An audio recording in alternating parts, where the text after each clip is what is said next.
is Ezola Foster.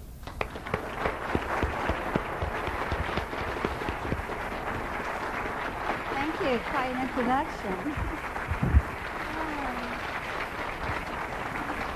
Thank you. Thank you very much. And greetings from the city of Lost Angels. That's Los Angeles. They are lost there. Believe me, we're very lost because we are the ones that start all of these programs. And like the tentacles of an octopus, it spreads all over America. I want to talk with you about what's happening in the public schools there. And if it's not happening in your schools yet, believe me, it's on its way. Just to sort of bring you up to date as to how I got started in all of this, I first of all was born in Louisiana, small town. I'm going to come back to that in a moment because I do have a story to tell you about what's happening there today that I think you'll be interested in. I grew up in Houston, Texas, and after finishing school, college, I then went to Los Angeles.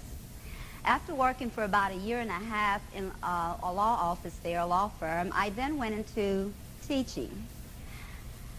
And this was the beginning of a drastic change in my life because I was assigned to a school in the community of Watts, a high school there. This was in 1963. By the way, I've been teaching 33 years and probably would still be there if I hadn't gotten run out of there last year. But after the 1965 riots, and the Macomb Commission found that the quality of education was so poor and contributed to the riots, money just poured into the community from the government. What happened? The gangsters who were throwing the firebombs formed themselves into a group called the Sons of Watts. And then they got a lot of government funding. One parent who was very active in the rioting, who was pictured in the Los Angeles Times with a fan, which was all she had left from her looting days, formed an organization called Parents of Watts, and her organization began to speak for all of the parents in the community. Thus came the grip, the chokehold on the black community, because from Watts it spread across America. Now we hear a lot about conspiracy. I'm going to talk to you about a different conspiracy, and one that I hope that you can see as clearly as I have experienced. During the 1960s, at the peak of the political black movements, the Chicano movement, feminist movement, homosexual movement, all of these groups have come together, and throughout the years and even today, they have coalesced. And all of them speak as one on all of the issues which most of us are on the opposite side of. Now, let me give you an example of what I'm speaking of when I say this. You've heard of Ebonics. Well, Black English was introduced in the schools in Los Angeles in the early 60s. It didn't catch on, so it wasn't until Ebonics that people realized it was actually being taught. Why is that? You have the homosexual movement that now is in every school in the Los Angeles Unified School District through what's called Project 10. Project 10 is a homosexual recruitment program in our public schools. It came about in the 1970s. A lesbian counselor from one of the high schools had been entrusted with one of the young girls for a weekend competition, had an affair with the girl, and then decided that 10% of our students were homosexual, and so thus was born Project 10. After that, we had what was called Homosexual Pride Month, in which the schools devoted the entire month to homosexual activities. Following that, we had Coming Out Day. This is a day in which teachers who are homosexuals will stand before their classes, kindergarten through 12th grade, and talk about their lifestyle and bring in their mate with them to discuss how they live and how wonderful homosexuality is. Now, many people get upset with me when I talk about snake oil preachers. Americans for Family Values, when we learned what was happening, and by me having the privilege of knowing the information is coming out, we contacted leading black ministers in the community. Some you see on TV every Sunday. Depending upon what religious station you watch, you probably see them during the week also. And we said to them, stand with us and let's stop this nonsense. We couldn't get a one. Even though we told them all we need would be 2, 3, few members of your congregation, we could do it. It never happened. And so that is why the movement, homosexual movement, has grown so big in the Los Angeles School District, which is the second largest in America, by the way. Now, these same ministers will hold a press conference and stand up for accused child molester Michael Jackson. They will hold a press conference and stand up for convicted rapist Mike Tyson, but they will not stand at a press conference and say that this is wrong to teach our children. Interestingly enough, they've heard me say this, what I'm saying to you, many, many times. And because I've become very, very active with some of our local elected officials there, they did hold a press conference 2 weeks ago. I was told 100 black ministers, to speak out against 3 bills that are now pending in our state assembly, which would legitimize homosexuality not only in our public schools, but in every public arena. And Christian schools and Christian churches would violate the law if they spoke out against homosexuality. Now, 100 clergymen, you would think that would be all over the media. I know how to call press conferences. I've called several, and we've gotten a lot of media attention. I had a friend who attended this press conference, and I asked him, why weren't you on the news? With 100 ministers, I would think that that would have made the news. He said, well, when the media got there, some of the pastors were standing outside, some were inside. Evidently, they were doing something else because it didn't seem, excuse me, that a press conference was going on at all. And so the media, we talk about the media, we criticize the media, but let me tell you, if you have an organized press conference and they come, you'll get coverage. We know that. But the media was smart enough, they were smart enough to see that there was no sincerity there. The issue of immigration, that may not be a big issue for you here, but in California, we're being invaded. Over 2,000 every month come in. There is no reason that our public schools would be overcrowded were it not for illegal immigration. And what happens is that our own children are being treated as second-class citizens. For example, our children in the state of California, American citizen children, will not be allowed to enroll without their immunizations and a birth certificate.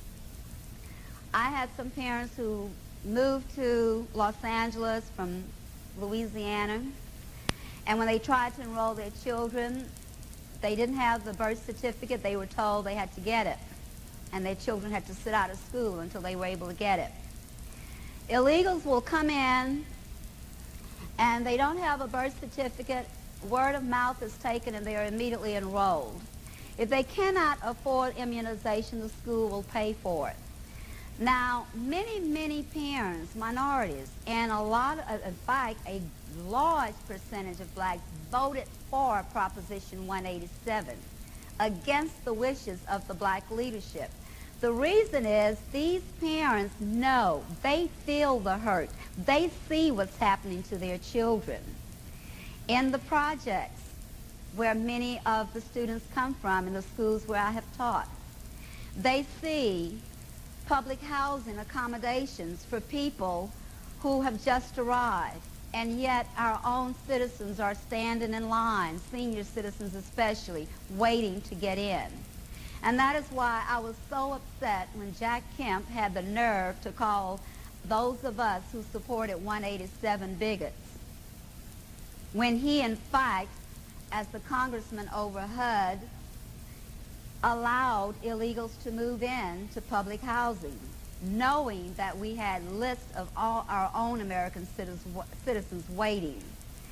For those of you who don't understand how illegal immigration works, I'll put it to you very simply. It's the same as if two people go to work every day to feed and clothe their two children at home.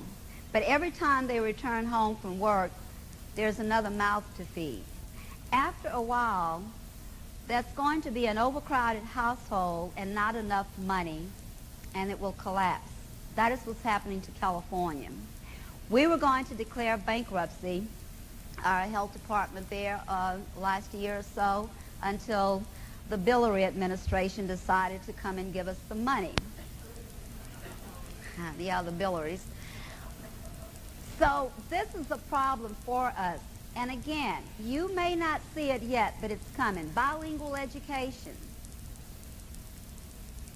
That is one of the biggest funding, the biggest gold pot of educational funding there is. And for those of you who wonder what was all the fuss about this Ebonics, money. Because black teachers and black children were the only minority who were not getting this funding. So what did our illustrious black leaders decide? Well, our children are African and they speak Ebonics, so they're foreign too. We want some of that money. I was state co-chair along with Senator Ray Haynes from California to try and stop funding for this nonsensical program. But of course, with the elected black officials we have, we did not win that battle. And so they did get funding for it, and they are further dumbing down our children. The rise of 65 resulted in the Elementary and Secondary Education Act. It is that act that has allowed for all of the other programs that we are now financing, the food programs. And that food, feeding our children, that sounds good to a lot of people. Wrong thing to do. I talk in my book how when it first started, the students would just really throw the food all over the place. They were insulted. Most of them even did not want people to know that they were on welfare, and certainly did not want people to know that they were being fed at school, because at that time it was not for their entire school. Today, every school that's considered minority, every school, every student in those schools apply for the food stamp program or the lunch program. They're getting so many food stamps, lunch, it's hard to keep up with them. But what has happened is our schools have become socialist training camps. Not only do we feed them, but now we have in our schools what's called Healthy Start, where we bring in all the social services that could possibly invade their young lives and their families' privacy, and get them enrolled in as many of these social service programs as possible.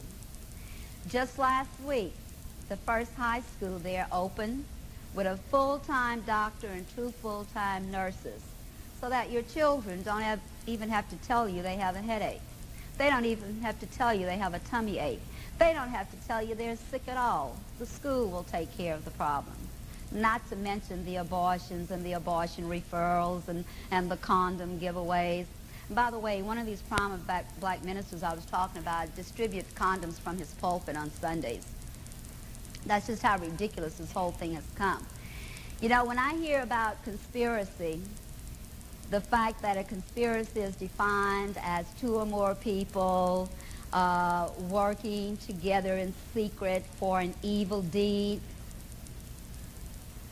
These are the organizations I just talked about, but particularly the black organizations, the NAACP, the Urban League, the Southern Christian Leadership Conference, Calypso Lewis, Nation of Islam, the Reverend Ain't Jesse Jackson, Murky Waters and the Congressional Black Caucus, all of them work together. You think I'm kidding? Name me one issue on which they have not all stood together, where they have opposed each other.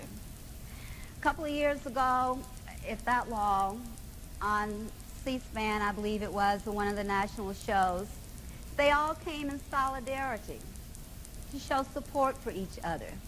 Where if they had been bigger and in the past, they wanted everyone to know they are one now. You know, this really bothers me because our young children are the ones that are being used as political pawns. And what hurts me most of all, the very group of people who were brought to America as slaves are being used to enslave all of America today. And being a member of that group, it breaks my heart. I have seen it. Now, I get in a lot of trouble with some of my so-called conservative black friends. Well, I get in trouble with all of my liberal black friends, but especially my conservative black friends, on the issue of African Americans, on the issue of reparations, and of course, on the sovereignty of this nation, immigration, and many of the other issues. But particularly African American, it bothers them that I am so adamantly opposed to this designation. And I tell you why. I grew up as a Negro. I don't remember going from colored to Negro. It just happened. All I know is growing up during the 40s and the 50s, I was a Negro. Didn't bother us because what was the definition of a Negro? One whose ancestors were brought to America as slaves from Africa. Blunt to the point. That's it. Then, as I was leaving college in 1960, we underwent another name change. No more Negro stuff. We're black. Black Americans. Well, many of us, especially those of college age, didn't think too much of it. You know, it sounded good to us. We're all going to try to get more blacks elected, and we're going to improve, get more freedom. So it sounded good. Not that we were asked if we wanted a name change, but I don't know if it would have mattered if it didn't sound good. We were stuck with it. And then when the media decided to cover the fight against apartheid in South Africa, the Reverend Ain't Jackson called a press conference and told the media, from now on, you refer to us as African Americans. There came another name change, and it has been with us ever since. The purpose for that name change was that so all blacks, Negroes, colored would goose step to the African National Congress. And it worked. It worked. During my debates on Proposition 187, I debated members of the NAACP and the Urban League. And the underlying message from them was that since most of the people in California were coming across from Mexico, and that they are people of color, and people of color may stick together, watch out. Next name change on the horizon, people of color. And they didn't like colored people, but people of color seems the way to go now. And that's the next name change. And if that's not bad enough, they did an editorial in major newspapers across the country saying whites may as well call themselves Euro-Americans because we're not getting rid of hyphenated Americans. So I'm not very popular with this group and with many others is because of that reason. I think it's a sin and a shame because our young black children do not even know that Africa is the continent. What country are they being told to pledge allegiance to? And they are being told to pledge allegiance to the African continent. You would be hard-pressed to find an American flag in most of our classrooms there in Los Angeles, particularly in the inner city. And I have to tell you something about this designation, inner city, at risk, poverty. I was so glad and thank God that as I was growing up very poor, that no one told me I was at risk or that I was impoverished. Those kind of euphemisms, there's a reason for that. And whenever I talk about that, I think of, when we talk about euphemisms, I think about the time that Winston Churchill came to America and a luncheon buffet was given in his honor, at which fried chicken was served. He went for a second helping and he asked, "Could I have a breast?" And the hostess said, "Oh no, Mr. Churchill. In America, we say either white meat or dark meat." So the next morning, Mr. Churchill sent his hostess a beautiful corsage with the note, "I'd be much obliged if you pinned this to your white meat." Excuse me. You know, but why do we have these euphemisms? Again, it brings in more money and more power to those in the leadership role. You have seen, if you saw the Million Man March in Washington, you have seen the red, green, and black flag that flew high in our nation's capital. I was interviewed during that march on CNN. Leon Harris was live from the Capitol, and I was sitting in the studios in Los Angeles waiting for the interview. And he interviewed a Crip and a Blood, two of the notorious gangs from the area. They got their start in Watts at the school in which I was teaching. I saw how that happened too. I won't go into details about that, but believe me, I know who they are and how they got started. At any rate, they were there with their caps with the uprising, the coming war, and the book they had written about the revolution next time. And they made the statement to Leon, "The reason that we did what we did to our community is because of lack of leadership. And that's why we're here for Minister Farrakhan." Well, I tell you, smoke was coming out of my ears. I couldn't believe what I was hearing. And so when Leon came to me, he said to me, "Well, Miss Foster, what do you think about the march?" And I said, "Well, Leon, first I want to tell you what I think about the comment those two just made. What they did to the community, Leon, they beat up our children who were on their way and from school trying to get a good education. They have maimed and killed innocent children, some sitting in their living rooms watching television. They have terrorized our community to the point that it became known as the killing fields. This is Beirut, USA, the war zone." And talk about leadership, Leon. Let's look at who the leaders were as these little gangsters grew to the power that they have today. The most powerful politician in the state of California at the time, Willie Brown. Some say he was even more powerful than the governor, black. Their congressperson, Augustus Hawkins at the time, black. Their state assemblywoman at the time was Murky Waters. Maxine, if you don't know who I'm talking about. Their state senator, black. Their mayor, Tom Bradley, black. There was a city councilman that had been on so long he was called the Emperor, black. Now with that leadership, and folks, Watts in South Central Los Angeles is not that large an area. It should have been the beacon light for communities, black communities across the nation, because here you have the most powerful leaders in the country in control. We should have had the safest schools, but they were the most dangerous. We should have had the safest streets. Children weren't in by 3 o'clock in the afternoon when the gangs started their activities. They were in trouble. Parents couldn't even send their children to the store after 3 in the afternoon. It's not that they lacked leadership, Leon. It was the wrong kind of leadership. Well, by the time I got home that evening after leaving the studio, I had a message on my machine. They love to call me little sister. Little sister, we just want you to know we heard your remarks today against our Minister Farrakhan. And you are going to be the first Nicholson case in America if you don't keep your mouth shut. Now, for those of you who don't know what Nicholson is, you may recall during the media coverage, in South Africa, when an ANC comrade was slain, you would see thousands of blacks marching behind the coffin. Well, in 1976, young blacks were taken from the shanty towns to PLO training camps. They were trained there and then brought back to South Africa to terrorize the people the same way that people in Watson, South Central Los Angeles are being terrorized.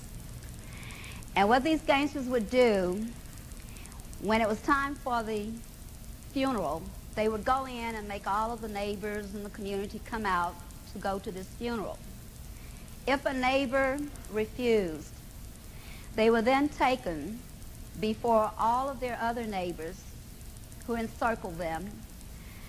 Their hands were tied behind them. An automobile tie filled with gasoline was placed around their neck, that was the necklace, set afire, and once the fire started burning, there was no stopping it as the rubber would melt into the skin. And this is how they forced the numbers that you saw behind those coffins. You may remember Winnie Mandela came here and said, with the necklace, we will liberate South Africa. Now, I don't know about you, but I would be deathly afraid of that kind of leadership. That is what's happening in our communities, and that is what's happening in our schools. We have those red, black, green flags. They're called African American flags, by the way. We have those flying in our classrooms. Martin Luther King's birthday has been turned into a festivity of showing just how hateful and racist America is. And every assembly in just about every school, every February, there's fighting between blacks and Latinos because they compete with each other. That's your multiculturalism that you hear so much about. Because February, it's Black History Month, and then April and May, well, I think they're about to really take over most of the year, but in May there's this big Cinco de Mayo celebration, and so the kids compete. Who's getting the most attention during this time? Now, mind you, these children cannot read above a third grade level, and they're in high school. But they know how to fight about those kind of things. They also know all about sex. What they don't see in these pornographic television shows and sitcoms, they get in school. You hear a lot about AIDS education. I can tell you about AIDS education. Believe me, I can tell you about it. I went to jail for it, so I can tell you about it. The Republican Party was having a convention in 1987, California Party Convention. Now, I had switched parties. You know, growing up in the South, I didn't even know anything about conservatives versus liberals, Democrats versus Republicans. All I knew is that every election for president, our parents always talked about voting for a Democrat. So it was just natural that I was, as soon as I could sign up to vote, at that time it was age 21, I signed up as a Democrat. I was very active in the Democrat Party. In fact, I even got a plaque where I helped to elect Mayor Bradley, so I was very active in the party. But then I realized that the Democrat Party did not represent my values. I have a strong belief in my God. I have a strong belief in America. I believe in the traditional family. And I felt deserted. So I switched parties. Shortly thereafter, I became so active that I formed, as you heard, I don't know if he mentioned it earlier, but I formed a California Republican Assembly, which is a very conservative group in California. First one for blacks. We became very active. I became the first black to appear on the ballot, first black female to appear on the ballot as a Republican candidate for the state assembly. And so I thought, well, gee, now I'm a delegate to the party. I have a little clock, so I'm going to introduce some resolutions to the party. Big mistake, thinking this was a family party. The three resolutions, one had to do with AIDS brochures that were being sent to parents who would call the hotline, AIDS hotline, and they want information to teach their children about AIDS. And they would get this little pamphlet, which was being paid for by California taxpayers. And the pamphlet talked about safe versus unsafe sex. And when they described unsafe sex, believe me, what they were telling our children, many of you, I know I would never have dreamed of as a sex act. And that's going on in our education, AIDS education class in our schools. The other resolution was to get rid of those, we have pornographic 976, I think it was called at the time. Those two resolutions just flew by. There were no problems. But the third resolution was to ask that the party not grant party credentials to people on the basis of their sexual orientation. Well, there's a group in the Republican Party called the Log Cabin Club. The Democrat is called the Stonewall Democrat.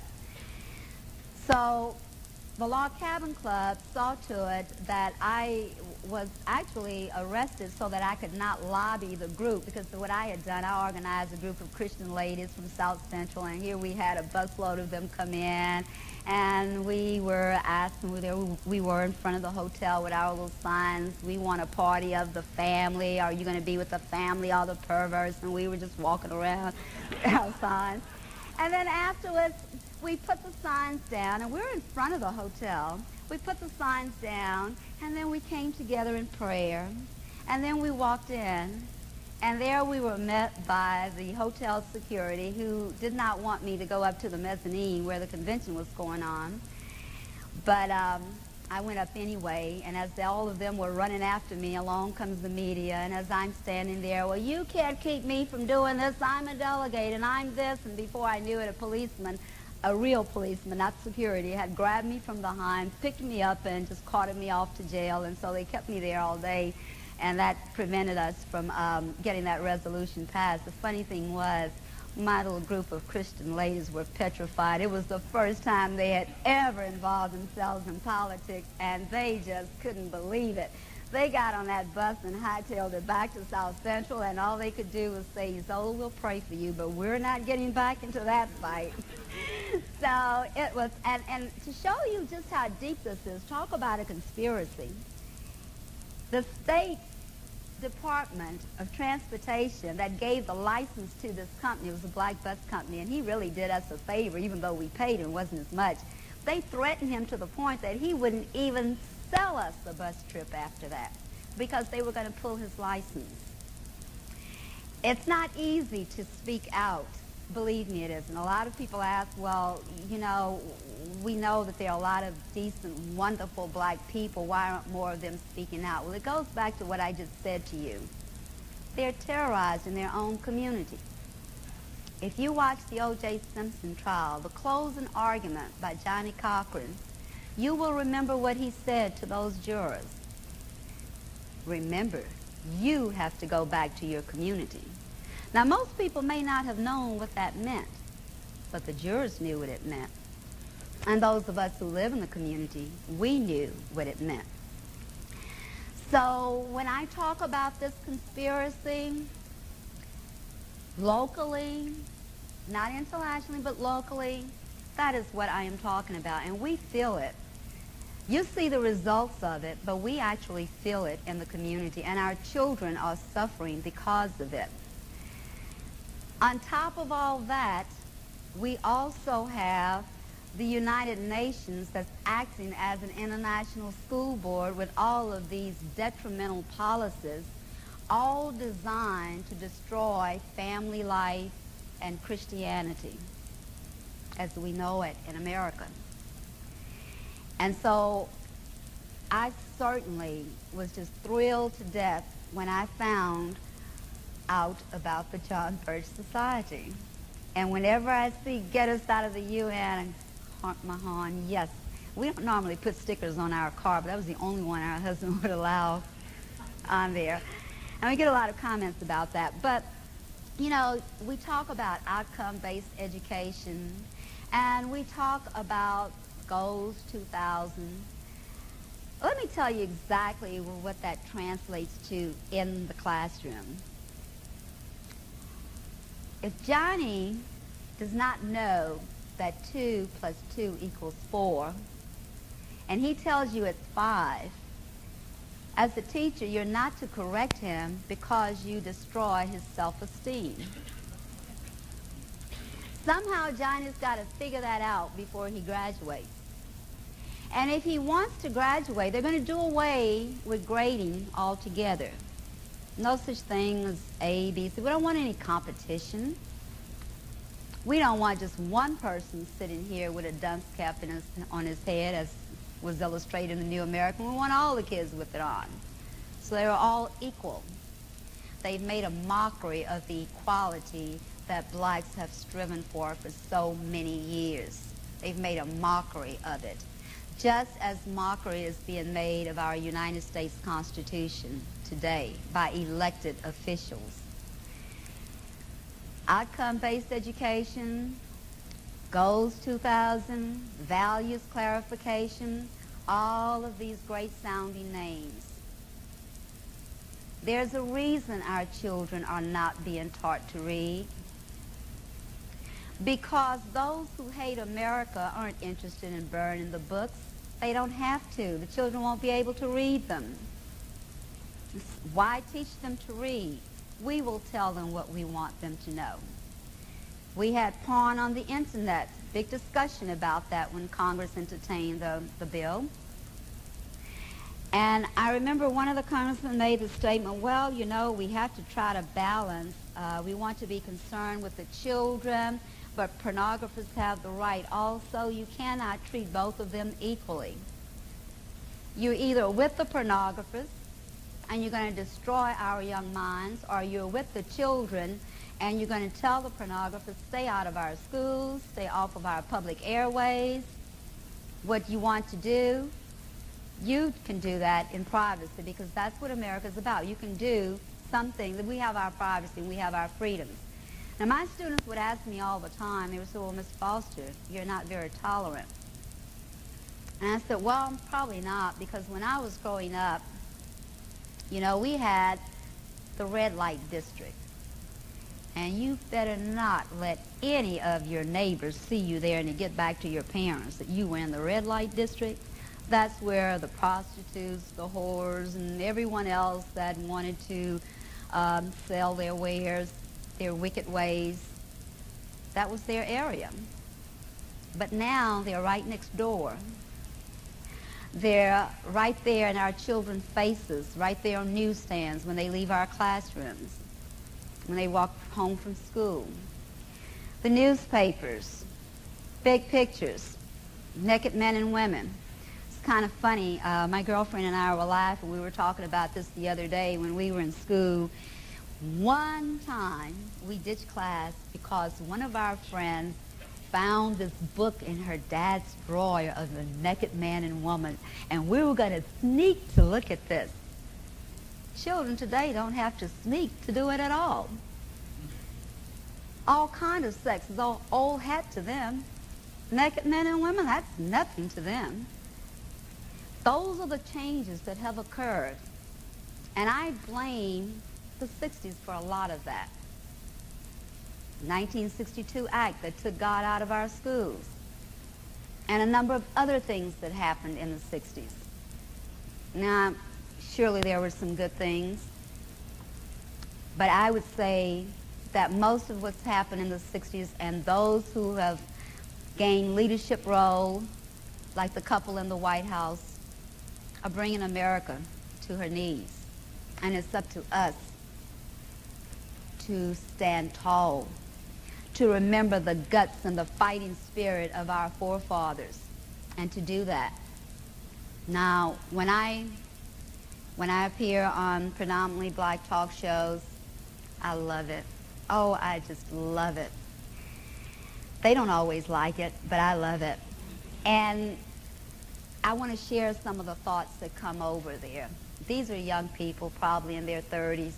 As a matter of fact, I had a conversation with a very prominent woman, 39, just last week. And she was telling me how she had gone to Georgetown University from 1976 to 1980, I think she said. We were talking about affirmative action, and she said, you know, there were 20 blacks there at the time.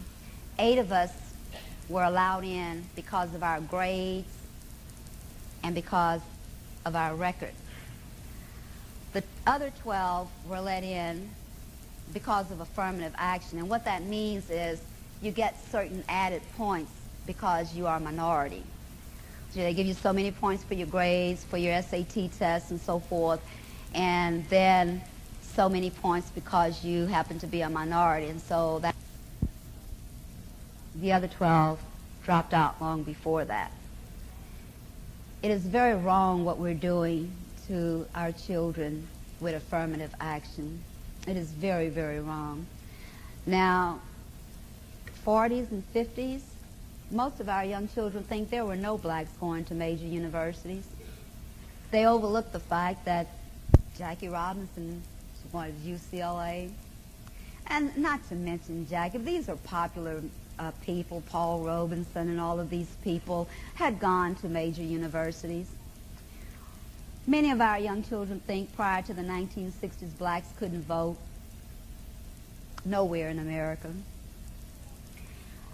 The tales that are told in celebration of Black history in some of these schools' assemblies are all about the evil ways of whites in America. And they go back to the days of colored and white-only drinking fountains. Well, my story is a little bit different because I was one who grew up with these white and colored drinking fountains. And I remember as young children today leave high school after class, they may stop by the mall and window shop or whatever. Well, we used to go downtown to the big store.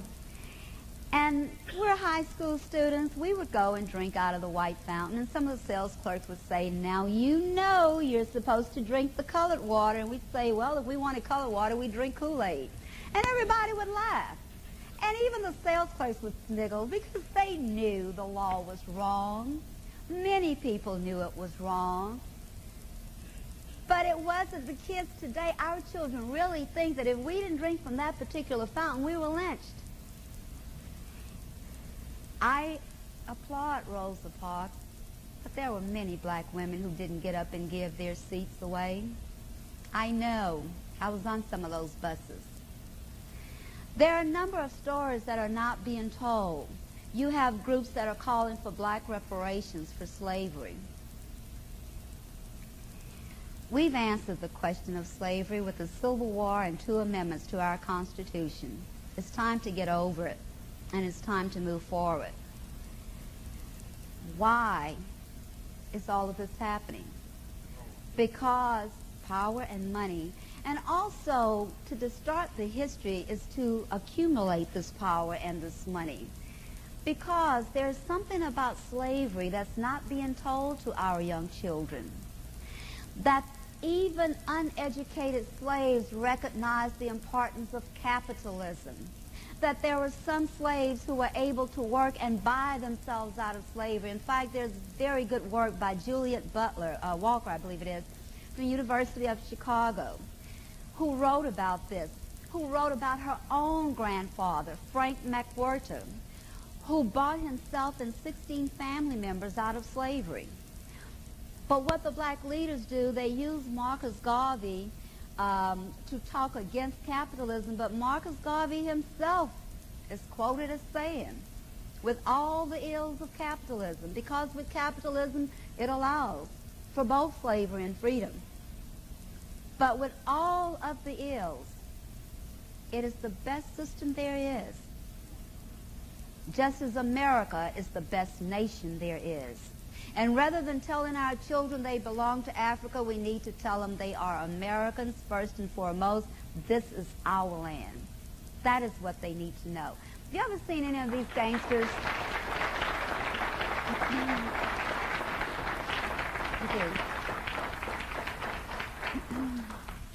I had the opportunity a couple of weeks ago to speak to a business and professional group of black women. There were about 300 of them there, and I was brought on to on a panel debate on affirmative action. And as I began to talk, I mentioned the same thing to them that I just said to you. And I said to them, you know, every time you see these gangsters on television talking about why they got into gangs, what is the first thing they say is the reason? I want to belong. I wanted to belong. How in the world are they ever going to feel they belong to America if we're telling them they belong and their loyalty should be to some other nation or continent? Well, when I said that, I didn't realize that there was a former gang member that they were about to honor, and they had had a great reception for him the night before. And they looked at me really kind of wild-eyed, but he stood up and he gave me applause. And they began to receive me a little bit better. And when it was over with, he came over and he said, you know, I never realized what you just said, how true it is when it hit me. I have never heard anyone speak with a love for this country like you are speaking today. And afterwards, as the people came up to say or give greetings or comments to us, most of the ladies could hardly let go of my hand, thanking me for these comments. These are not popular words to say when you're in the black community because of the black leadership. They have an agenda. Farrakhan has told us he wants a separate state. Most people, that just goes over their head. They don't even think twice about it. I remember when Senator Hayakawa had sent me an article from a San Francisco newspaper about why worry about Farrakhan. And he had put a little post-it note on it, and he said, Ezola, I do worry. Well, I worry too, and I tell you why. Farrakhan really was not on the scene very much until Jackson brought him into prominence during the '84 elections. Now, some people knew a little about him because when his lieutenants walked in and blew Malcolm X away, many people blamed Farrakhan, and he snickingly sometimes say, well, I may have influenced them. He never admits it one way or the other. But then, in 1984, Farrakhan made the statement, there's going to be a race war in America and young black gang members will be used. A few months later, in early '85, Libya's Gaddafi gave Farrakhan $5 million. Since that time, he's been buying out convention centers and forums across America to strew his hatred. Cassettes. My husband's grandfather, in his late 80s, who we thought was conservative most of his life, would sit and listen to those tapes, and his whole attitude changed about America and about his love for this country. Farrakhan's a very powerful speaker. Now, as the New American pointed out in their coverage of Carl Rowan's book, The Coming Race War in America, it doesn't matter whether there were 400,000 or a million. There were enough there for a very fine army to start a war. The last riots in '92, there were gang loads of gangsters going from one area to another, starting fires. Of course, when the FBI investigated, they talked with the gang members and they didn't set any fires, some investigation. After the riots of '92, Maxine Waters paraded the Crips and Bloods throughout the Congress for funding. They received billions of dollars. What are they doing with it? Every week they go to her unemployment training center and pick up $100. They say they need that to catch a bus to go look for a job the next week. It's ridiculous. Farrakhan is not the only one who's telling us what they plan to do to America. All of our enemies tell us what they're going to do to us. Why do we have to wait until we're backed up in a corner for us to wake up? It's happened over and over again. And our young students really blame America for World War II. It's our fault, imperialist America. That is what's going on with this multicultural curriculum in our school. And that is why there is so much hostility and disdain for this great nation of ours. The illiteracy rate is down. It hasn't gone up since all of that money has come in. It's gone down. So, what does the Biller administration want to do about that? Devise another test. Test too hard? Let's come up with another one. They're planning now to even get rid of the SAT altogether. This is very dangerous, folks. And I will say to you, the vast majority of black Americans are Christian, God-loving, Bible-reading people who do love America, who do want the best for their children. But they cannot speak out because of this power that's over them. Every time I'm on television or radio, I get calls thanking me from people in the community, not just in my community there. And in my community, listen, they used to come with us to press conferences and so forth. Everyone that would show up suffered. They or their families suffered the wrath of these groups. And so we just stopped doing it because it was too dangerous for them. We were firebombed, our house set on fire, and our son was so brutally attacked, hospitalized. All of these things happen to you. It's not easy to speak out. I just didn't have enough sense to stop speaking out. But some of them did. You know.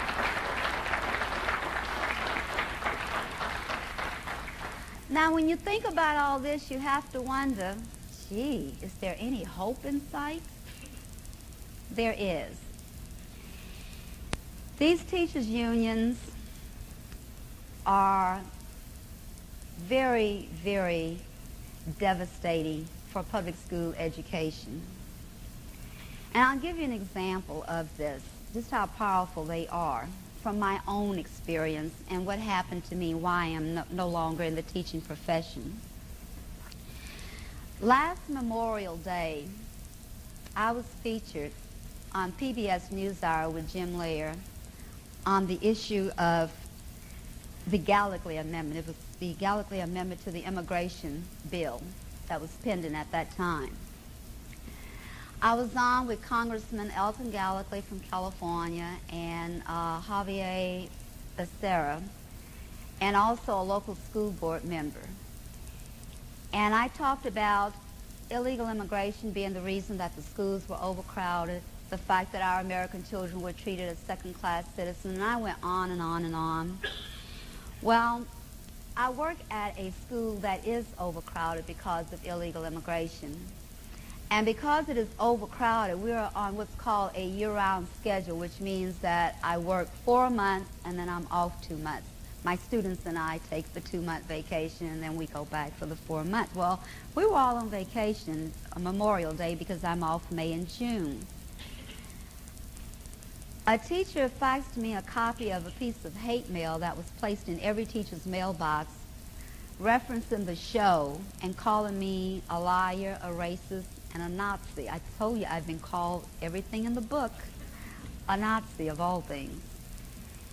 Well, I got in touch with the superintendent and the principal. I said, listen, I'll be returning there in a month or so. What are you going to do about this? Not that I expected anything, because the hate mail came from the teachers' union and the each school now, they're so powerful, the teachers' union there in Los Angeles, that each school in the district is controlled by what's called school-based management council. Now, if you don't have that in your schools, it's coming. And here's how it works. The union representative and the principal are co-chairs of the committee, and they supposedly are running things at the school.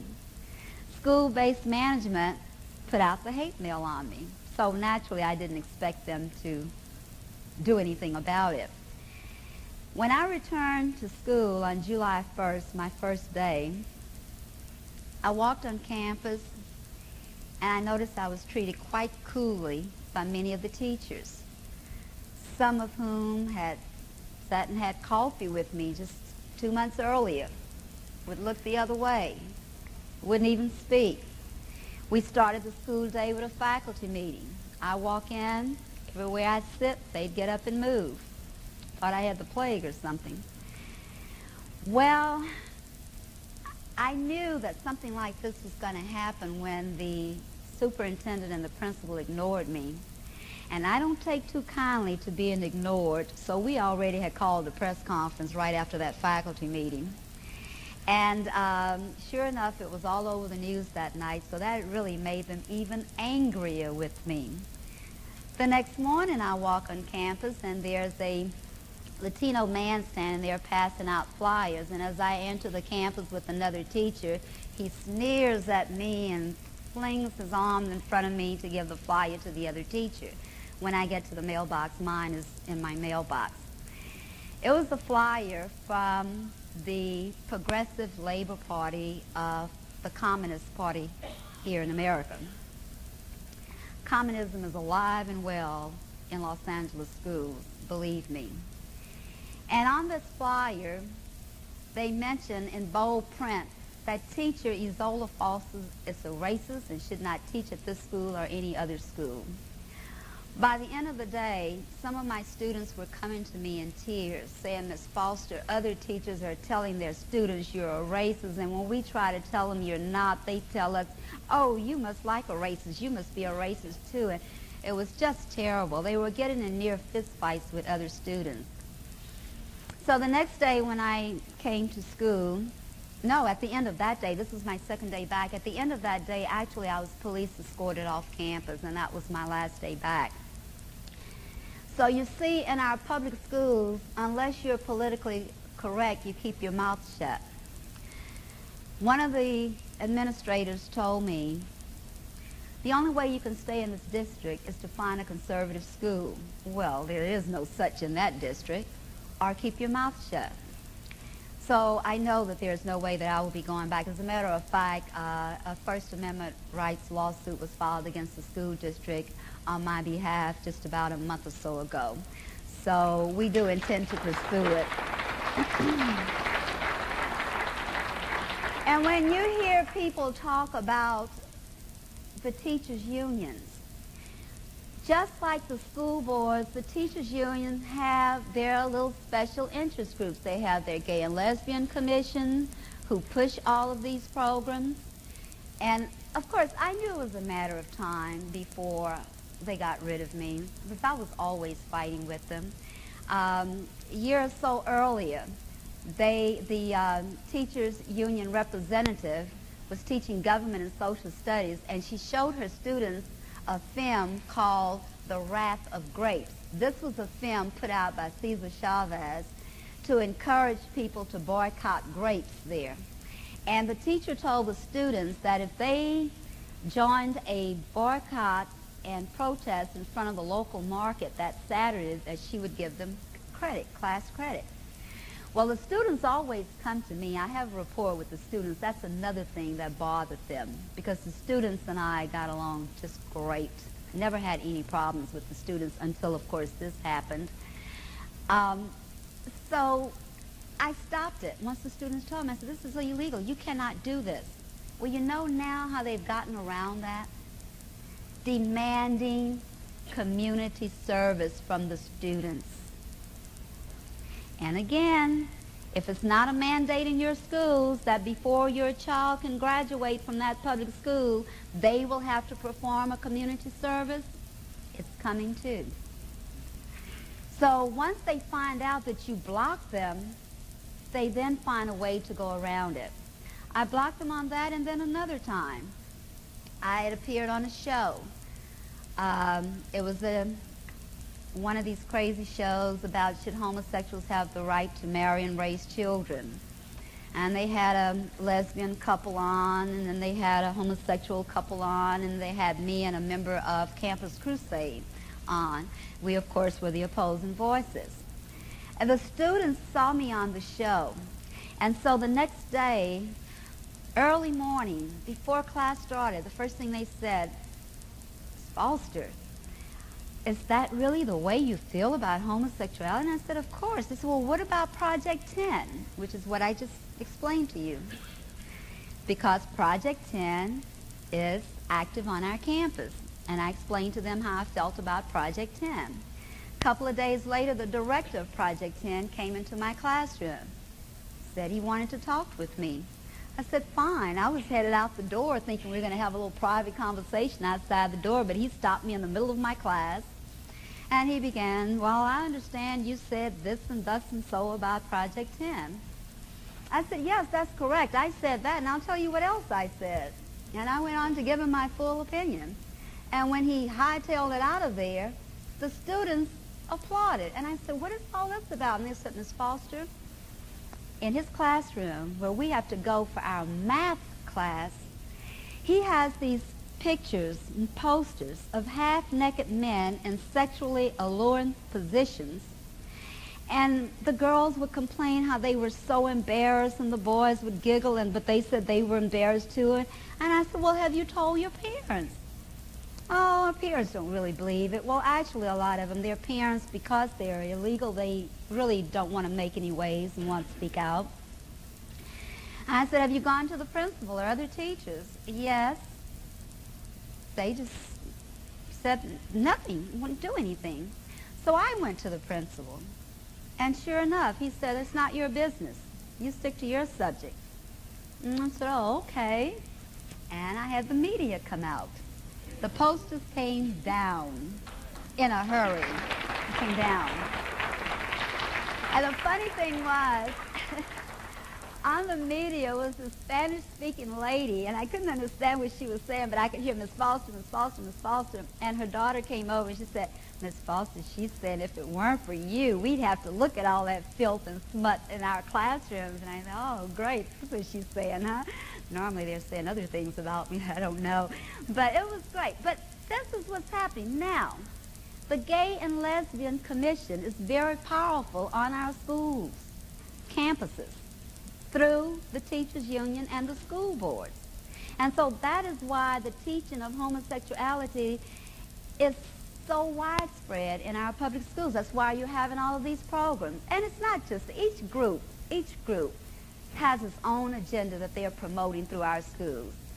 And at the beginning of this school year, 3 of our schools have been told they have to change their mascot because the Indian Education Commission decided that Braves, Warriors, Indian names were offensive.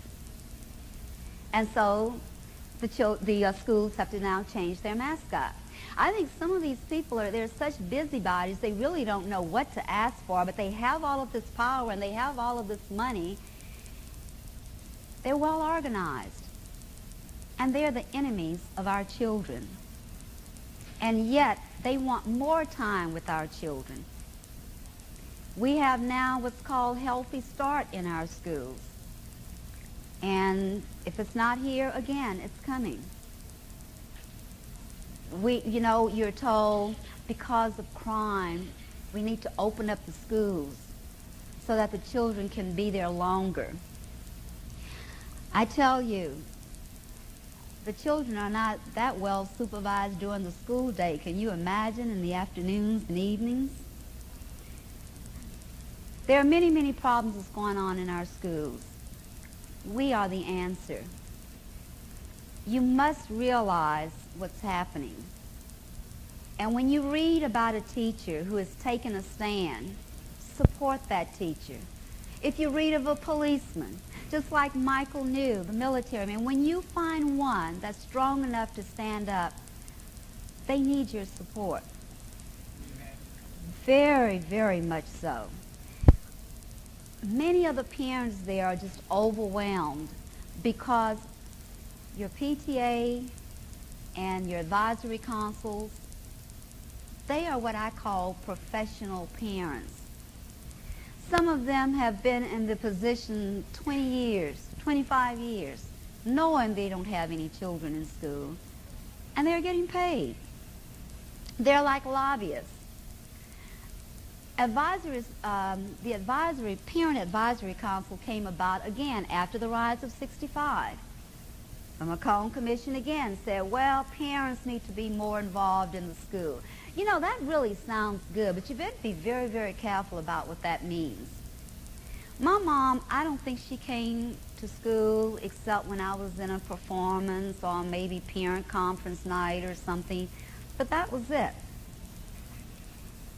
She wouldn't have known whether or not they were teaching me, except that when I went home, I would help read some of her business papers that she couldn't understand, or help her figure out some of the bills and doing arithmetic and that kind of thing.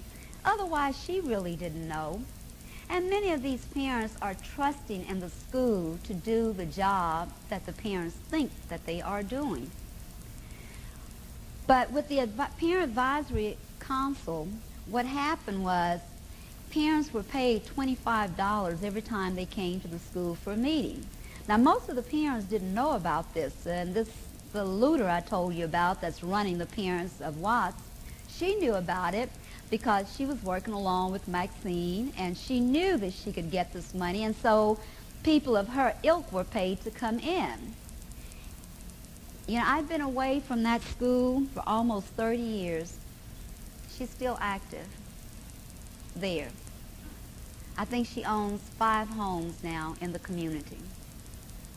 That government, you know, that money that you're paying for education, you'd be shocked as to how it's really spent. And I know I had filed complaints against the misuse of funds and the abuse of programs in the schools. It went all the way up to the Inspector General, and they investigated, and they asked the parents, why would you spend $48,000 to go to Palm Springs for a weekend conference sponsored by the NAACP on how to teach the black child? Now, you know, our children are not from outer space. The way you teach them is the way you teach any other child. You use the correct methods. The parents responded, well, we had to go there to get this information.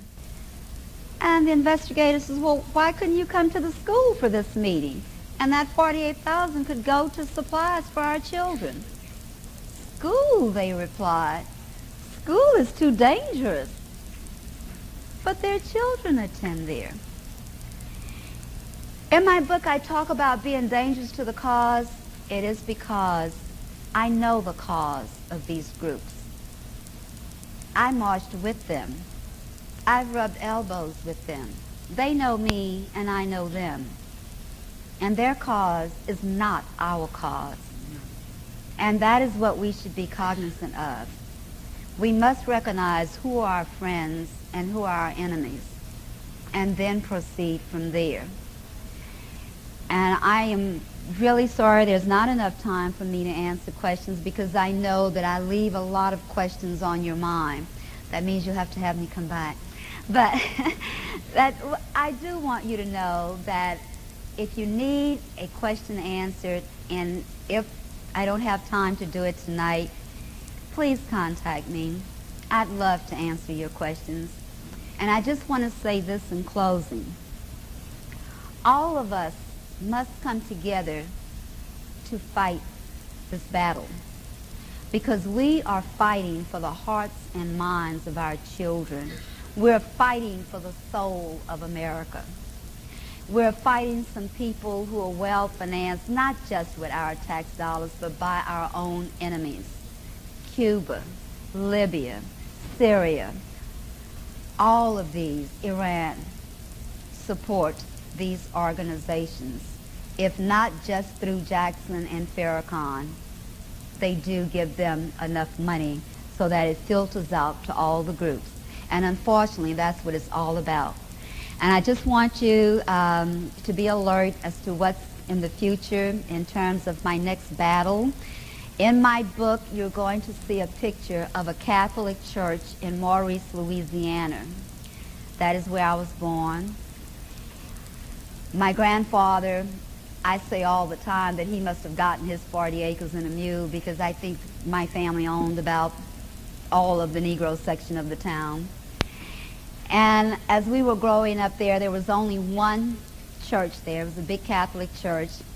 I would say downtown, but I don't know. The town is so small, there's only one stoplight. But anyway, we'd all go to this church, and blacks would sit in the back, and we'd wait until all the whites got communion, and then we'd go and get our communion. But after church, people ask me, why is it I don't feel the hatred of so many others? Because as a child, I didn't understand what I saw in church. But I did see, as we all walked out of church, I would see blacks and whites hugging and talking and children playing, and it was as though we had just come out of a twilight zone, so to speak, because it was altogether different.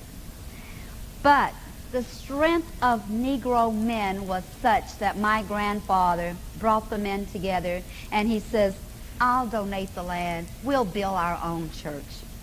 And that is the church that you will see in the book. October 19, we will be celebrating the 50th anniversary of the church. And when I talked with my cousins back there a couple of weeks ago, and I asked them, what are the plans? Oh, well, the bishop is coming to speak. And I said, is that all? Yes. Well, I got to work, and I contacted Louisiana Governor Mike Foster. I contacted the congressman from the district, Chris John, and I said to them, here is a church built by Negroes, for Negroes, great historical value, and I think that a proclamation is due. They agreed. The problem is the word Negro.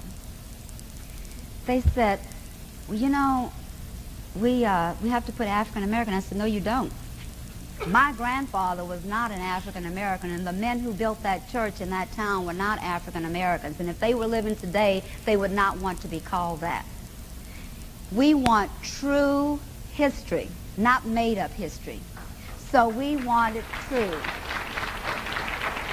Well, I just let them know that 2 days before I left to come here, so I can imagine all the messages waiting for me when I return home. But keep us in your prayers, because we want all of America to know our true history.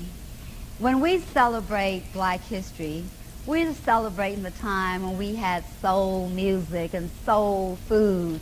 Today, black history, you have the African drums, which is foreign to most of us. You have African cuisine, which most of us know little about. And I won't even go into Kwanzaa. I've told some of my friends earlier today how that came about, how they just make up a culture for us. It's just insane.